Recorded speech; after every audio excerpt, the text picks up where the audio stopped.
कि मंदिर से जाते समय नंदी के कानों में, बहुत सुंदर प्रश्न है आपके, बहुत भाव से और आनंद से आपने करा, और जनमानस के कल्याण के प्रश्न है ये, केवल आपके लिए नहीं है, ये सबके लिए इतने जोरदार प्रश्न हैं। जो गलती भी करते होंगे तो उसको सुधार सकते।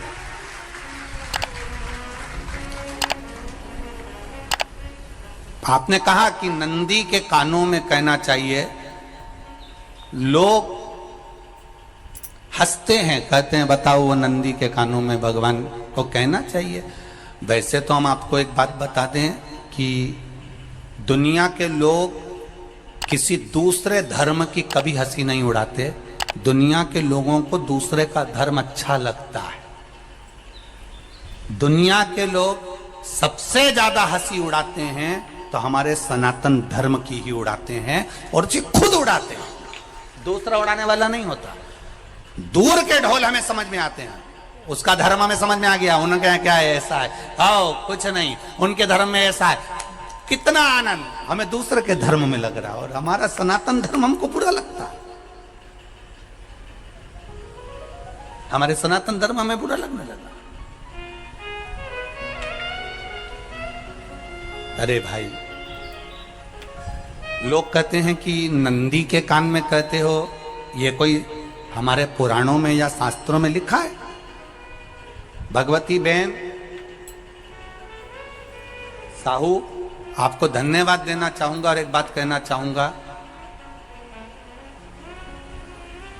जितनी भी शिव महापुराण के अंतर्गत चाहे उपाय जो बताए जाते हैं कि बेलपत्री ऐसे चढ़ाना, काली मिर्च ऐसे चढ़ाना, चावल ऐसे चढ़ाना, धतूरा का क्या महत्व है, शमी के पत्ते का क्या महत्व है, बेलपत्री के पत्ते का क्या महत्व है, ये जितनी भी बातें बताई जाती हैं ये सब पुराण के अंतर्गत से बताई जाती है। अब दुनिया के लोग इसको चाहे टोटका कह दें, चाहे दुनिया के लोग इसे टोना कह दें, पर पुराण से हटकर कुछ नहीं। और आप लोगों को अगर बोला है कि नंदी के कान में कहकर भगवान शंकर के मन में बात पहुंचे, तो ये क्यों कहा, तो ये भी हमारी शिव महापुराण में लिखा है, जलंधर के चरित्र में। कोई आपसे कहे कि नंदी के कान में बोलने से क्या होता है, ये जलंधर का चरित्र कह रहा है। मां पार्वती जी का हस्त कमल पकड़कर जलंधर लेकर जाने लगा।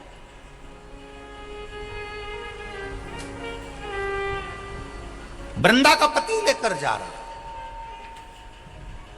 वृंदा तो भगवान की भक्ति में लीन रहती थी, उसको तो जलंधर को सबसे ज्यादा तकलीफ थी नारायण से, पर शिव के पास आ गया, क्योंकि ईर्षा प्रवृत्ति, अभी कथा में कहा, कोई कोई ऐसा होता है जिसको तुमसे बेर नहीं होता तो भी अंदर से ईर्षा जाग जाती है। कोई कोई ऐसा होगा जिसको अंदर से ईर्षा जागती है,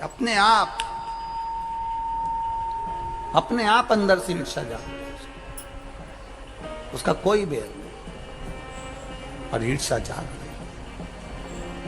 भीतर से ईर्षा जाग।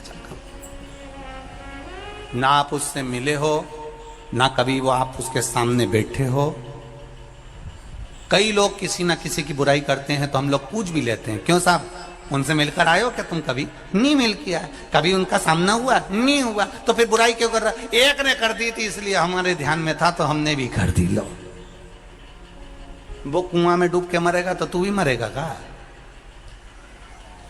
नहीं। नंदी सामने बैठा है, गणेश जी को मालूम पड़ गया, कार्तिकेय को मालूम पड़ गया, मां पार्वती जी का हस्त कमल जलंधर ने पकड़ लिया और लेकर चला। मालूम पड़ गया, तब नहीं रहा गया। गणेश जी को क्रोध आ गया और गणेश जी महाराज आए, शिव जी को जगाने लगे, पिताजी पिताजी पिताजी कर कर जगाया, उठो पिताजी, पिताजी उठिए, पिताजी जागिए, पिता को जगा रहे हैं। भगवान शंकर नहीं उठे, तप में लीन थे। क्या करें हम? जलंधर के पास में इतना बल है, इतना बल है, और पिता की आज्ञा नहीं होगी तो हम कैसे मार देंगे इसको? मारने को तो मार दें। मां ने आज्ञा करी थी कि जलंधर उसको तारकासुर को मार दो, तो कार्तिकेय ने तारकासुर को मार दिया। शिव जी की आज्ञा नहीं तो हम इसको कैसे मारें? क्या करें? सब कुछ गणेश जी ने देख लिया, शंकर जी के ऊपर बहुत बहुत बहुत बहुत प्रार्थना कर कर देख ली, पर शंकर जी नहीं जागे। तब आखिरी में विनायक ने, गणेश ने, जितने लोग आस्था चैनल पर कथा सुन रहे हैं, जितने लोग फेसबुक यूट्यूब पर कथा सुन रहे हैं, इस बात को याद रखना कि नंदी के कान में कहने से क्या होता है वो ये इस कथा से सीख लेना। आखिरी में गणेश जी को लगा किसको कहूं, शंकर जी भी तप में हैं, नंदी भी तप में हैं, मैं किसको कहूं? शिव जी को कह के कर थक गया, पिताजी को बोल बोल कर थक गया, पिताजी जागते नहीं। अब मैं किसको कहूं ये बात, किससे कहूं?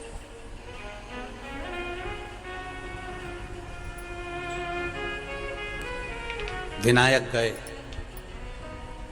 सीधे अब नंदी के पास में। नंदी भी तप में लीन थे, शंकर जी की ओर मुख था, शंकर जी की ओर मुख था। गए और जाकर तुरंत विनायक ने नंदी के कानों में जाकर कहा, नंदीश्वर,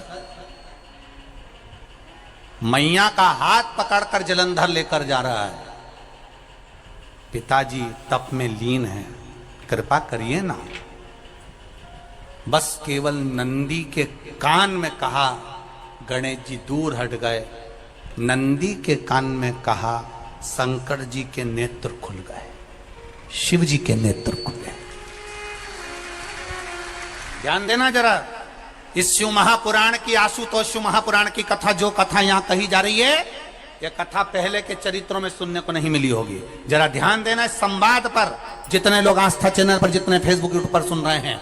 सनातन धर्म की हंसी उड़ाने वाले कह देते हैं नंदी के कान में कहने से क्या होता है, नंदी के सामने जाकर बोलने से क्या होता है, नंदी के पास बैठकर बोलने से क्या होता है, नंदी के पास बैठकर शंकर जी का मात्र दीदार करने से क्या होता है, दर्शन करने से क्या होता है। वो अच्छे से समझ लेना, जो लोग सनातन धर्म पर उंगलियां उठाते हैं, वो अच्छे से समझ लें इस बात को।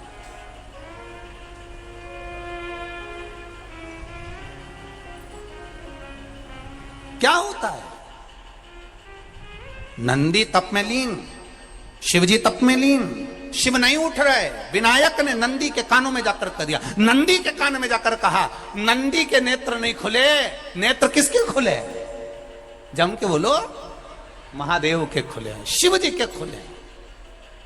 ये मन का तार। नंदी शंकर की आराधना कर रहे थे, शिव अपनी भक्ति में डूबे थे। यहां कहा, यहां पहुंचा, जो दिल में था उस तक बात पहुंच गई। नंदी के दिल में शिव थे, तुम कहे, नंदी ने शंकर तक बात पहुंचा दी। वो सूत्र जो बंधा था दिल से दिल तक का, वो पहुंच गया। वो सूत्र जो दिल से दिल तक बंधा हुआ था, मन से बंधा हुआ था, खबर वहां तक पहुंच गई, खबर पहुंच गई।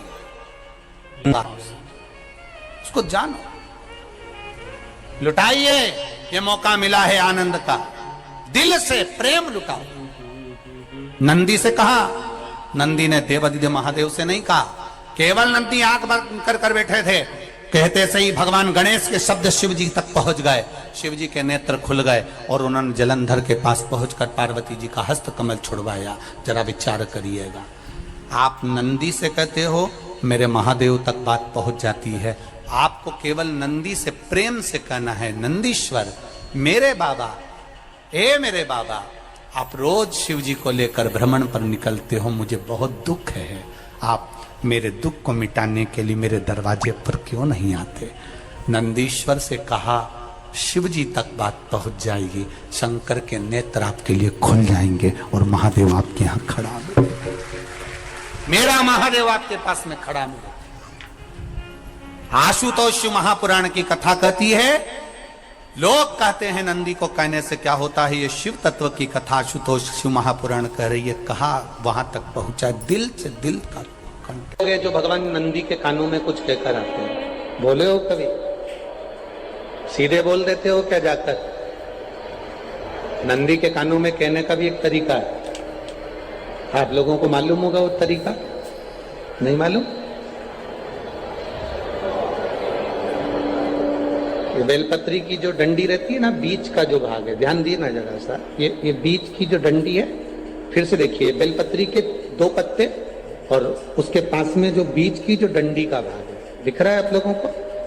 ये 2 डंडी, ये बीच की 2 पत्ती और उसके बीच में जो 2 डंडी का भाग होता है। जब हम देवादिदेव महादेव से कोई बात कहने वाले होते हैं ना कि बाबा बहुत दुखी हूं, बाबा बहुत तकलीफ चल रही है, बाबा मैंने एक कंपटीशन एग्जाम में परीक्षा दी है, बाबा मेरे जीवन में ये तकलीफ हो रही है, बाबा, तब इस बेलपत्री की जो ये डंडी होती है, इस उंगली से, इस अंगुष्ठ से इस डंडी को पकड़ा जाता है और बाबा के कर्ण में कहने से पहले ये हाथ को नंदी के ऊपर रखकर फिर हम बाबा के नंदी के कानों में कहते हैं और चलते समय इस बेलपत्र को अशोक सुंदरी की जगह पर चढ़ाकर वापिस सजाते हैं। देव अधिदेव महादेव को पार्वती की बात मानना ही पड़ती है और वो कहना ही। ये बेलपत्र की महत्व, ये जितना फल एक बेलपत्र की पत्ती में उतना की उतना फल। हम आपसे फिर कहेंगे, कभी मौका मिल जाए जिंदगी में, कभी तुम्हारे जीवन में अगर मौका मिले और कहीं बेलपत्री का वृक्ष मिल जाए जिसकी छांव तुम्हारे ऊपर पड़ रही हो, तुम्हारे ऊपर अगर बेलपत्री की छांव पड़ रही हो, उसके नीचे बैठकर कभी मौका मिले, एक बेलपत्री का पत्ता मात्र रखकर आप शिव जी का नाम लेकर जल भी अगर समर्पित कर रहे हो ना, तो वो 12 ज्योतिर्लिंग को जल चढ़ाने के बराबर फल प्रदान कर। एक बेलपत्री का पत्ता, एक बेलपत्री का वृक्ष, एक बेलपत्री के वृक्ष की छांव हमारे जीवन को कृतार्थ कर देती है, धन्य कर देती है, कृतार्थ। कभी भी शंकर के मंदिर में जाओ, शिव जी का पूजन कर कर जब वापिस आओ, तो शंकर भगवान के मंदिर में जो बाहर नंदी बैठता है, उसके कानों में ओम नमः शिवाय बोलकर अपने मन की कामना उसके कानों में बोलकर आप आ जाइए, आपकी कामना 3 महीने में पूरी हो जाती है। नंदी के ईश्वर भगवान का स्मरण करिए। अगर 7 बेलपत्र आप शंकर को समर्पित करते हो तो 1 बेलपत्र नंदी भगवान पर भी अवश्य समर्पित करो। नंदीश्वर भगवान शिव को समर्पित, 1 बेलपत्र नंदी के ईश्वर की ओर चढ़े। और बहुत ध्यान दीजिए महाराज, अगर कोई काम अटक रहा है, नहीं हो रहा, बहुत प्रयास करा, तो भगवान शंकर के मंदिर में 5 बेलपत्र चढ़ाइए। और शंकर भगवान की जो छोटी लड़की है अशोक सुंदरी, आपको बताया था ना अशोक सुंदरी का स्थान, भगवान शंकर की 6 लड़कियां हैं, उसमें से सबसे छोटी लड़की अशोक सुंदरी की जगह पर 1 बेलपत्र चढ़ाइए। फिर 1 बेलपत्र नंदीकेश्वर पर चढ़ाइए और नंदीकेश्वर पर चढ़ाने के बाद भगवान शंकर के मंदिर के बाहर चौखट पर दिया लगा दीजिए साइड में, और फिर अपने घर पर आ जाइए, आपका कार्य सफल होना प्रारंभ हो जाएगा। नंदीकेश्वर भगवान नंदीकेश्वर का स्मरण कर लेने पर जीव आनंद सुख की अनुभूति करता है, आनंद सुख को पाता। भगवान नंदीकेश्वर का पूरी दुनिया में केवल एक केदारनाथ ही एक ऐसा है जहां पर ओम कुंड विराजमान है। कौन सा कुंड है वहां पर? ओम कुंड।